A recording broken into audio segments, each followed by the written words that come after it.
कल तक के आधुनिक भारत के इतिहास में पार्ट 10 तक हमने कंप्लीट कर लिया था और पार्ट 10 में हमने कर्नाटक का पहला युद्ध पढ़ लिया था। आइए आज आगे कंटिन्यू करते हैं।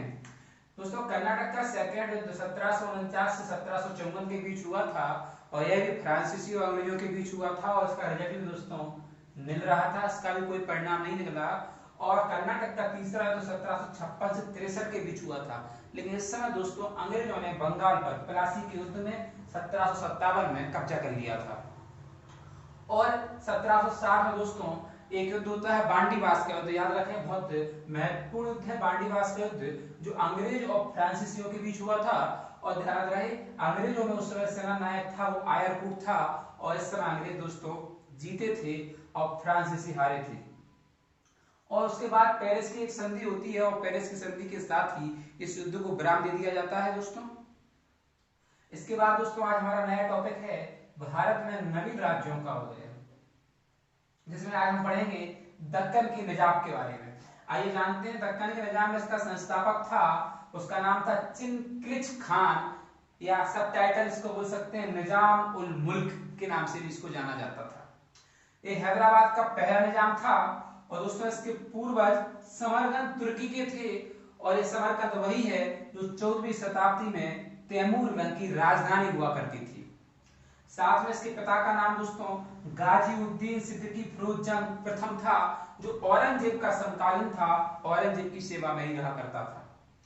दोस्तों फर्रुखसियर जब मुगल शासक थे तो उन्होंने चिनक्रिच खान को 6 सूबे इनाम में दिए थे। निजाम उल मुल्क बहादुर जंग की उपाधि फर्रुखसियर मुगल बादशाह ने दी थी। दक्कन से हटाकर, पहले दक्कन का सूबेदार हुआ करता था, तो दक्कन से हटाकर इसे मारवा का सूबेदार फर्रुखसियर ने बनाया था। साथ में 1719 की बात है दोस्तों, जब मोहम्मद शाह रंगीला का शासन था, उस समय सैयद बंधुओं में से एक हुसैन अली खान ने चिनक्रिच खान पर आक्रमण कर दिया और चिनक्रिच खान ने हुसैन अली की हत्या कर दी। और इसी हत्या के बाद 1722 में मोहम्मद शाह रंगीला बहुत खुश हुआ और उसने चिनक्रिच खान को अपना वजीर नियुक्त कर दिया था। साथ में मोहम्मद शाह की आदतों से परेशान होकर चिनक्रिच खान बिना बताए ही दक्कन वापस चला जाता है।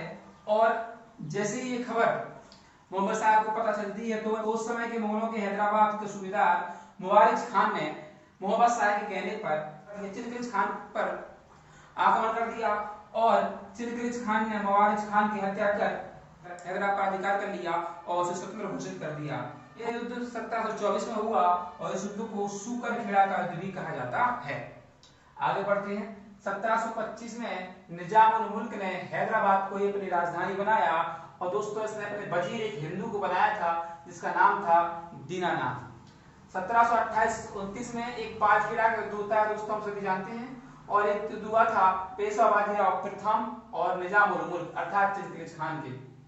इस युद्ध में पेशवा बाजीराव जीते थे और चिनक्रिच खान पराजित हुआ था और इस युद्ध एक संधि के साथ समाप्त हुआ था। संधि का नाम याद रखेंगे सिबगांव की संधि।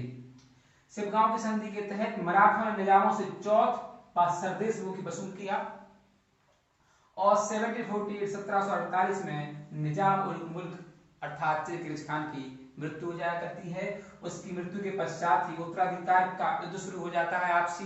इन्हीं के बेटों में नासिर जंग था, दूसरा मुजफ्फर जंग था। नासिर जंग को अंग्रेजों का सपोर्ट था और मुजफ्फर जंग को फ्रांसीसी का सपोर्ट था। याद रहे दोस्तों, उस समय अंग्रेजों का पलड़ा प्रबल था, तो ये युद्ध इन्हीं के बीच में जूझता हुआ रहा। और 1798 के समय हैदराबाद के निजाम जो कि थे निजाम अली ने सहायक संधि पर हस्ताक्षर कर दिए। और सहायक संधि किसने चलाई थी? तो बंगाल के गवर्नर लॉर्ड बेलेजरी द्वारा चलाई जा रही थी। और जैसे ही हस्ताक्षर करते हैं हैदराबाद पूरी तरह से अंग्रेजों के प्रभाव में आ जाता है, अंग्रेज उस पर कब्जा कर लेते हैं। तो दोस्तों एक छोटा सा पार्ट था दक्कन के निजाम। अगले पार्ट में हम राजपूत राजाओं के बारे में पढ़ेंगे। तब तक के लिए हमारी दूसरी वीडियो का वेट करें। धन्यवाद, शुक्रिया, थैंक यू वेरी मच।